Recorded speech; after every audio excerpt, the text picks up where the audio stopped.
इस साल बहुप्रतीक्षित चारधाम यात्रा 19 अप्रैल 2026 को अक्षय तृतीया के शुभ अवसर पर शुरू होने वाली है। प्रदेश सरकार ने चारधाम यात्रा से जुड़ी सभी तैयारियां पूरी कर ली हैं। चारधाम की यात्रा जो है हिंदुओं के लिए काफ़ी महत्व रखती है। लाखों की संख्या में भक्त हर साल आध्यात्मिक ज्ञान की प्राप्ति के लिए गंगोत्री, यमुनोत्री, केदारनाथ, बद्रीनाथ की यात्रा पर आते हैं। सुरक्षित और ये हमारी चारधाम यात्रा के कुशल प्रबंधन के लिए 2025 में 56,31,000 श्रद्धालुओं ने चारधाम यात्रा में दर्शन किए थे। इस वर्ष भी सरकार चारधाम यात्रा को व्यवस्थित रूप से संचालित करने के लिए विशेष प्रयास कर रही है। चारधाम का पंजीकरण का कार्य 6 माह से शुरू हो जाएगा।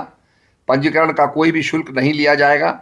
चारधाम यात्रा के तहत केदारनाथ धाम में 22 अप्रैल और बद्रीनाथ धाम के कपाट 23 अप्रैल को खुलने की घोषणा हो चुकी है।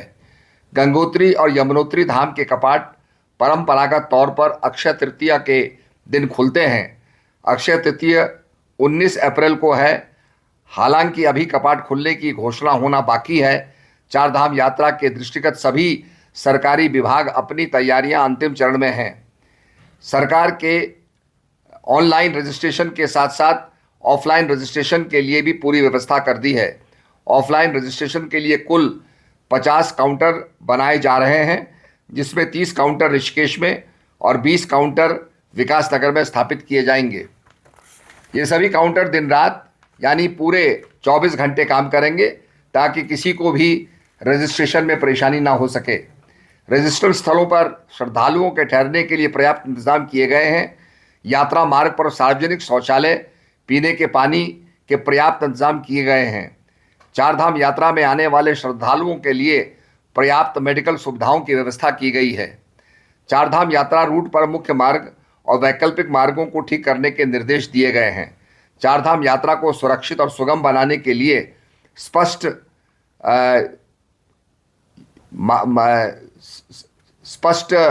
सीन्स और यात्रा के मानकों को ध्यान में रखते हुए एसओपी भी जारी किए गए हैं।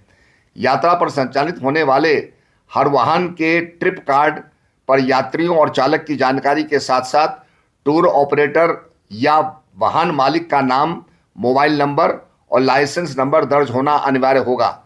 चारधाम यात्रा में इस बार कुल 1,800 बसें संचालित की जाएंगी, जिसमें 400 बसें रिजर्व रहेंगी।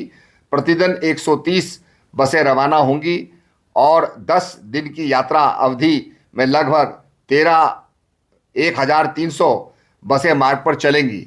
इस प्रकार से हम चाहते हैं कि लोगों की यात्रा सरल और सुगम हो।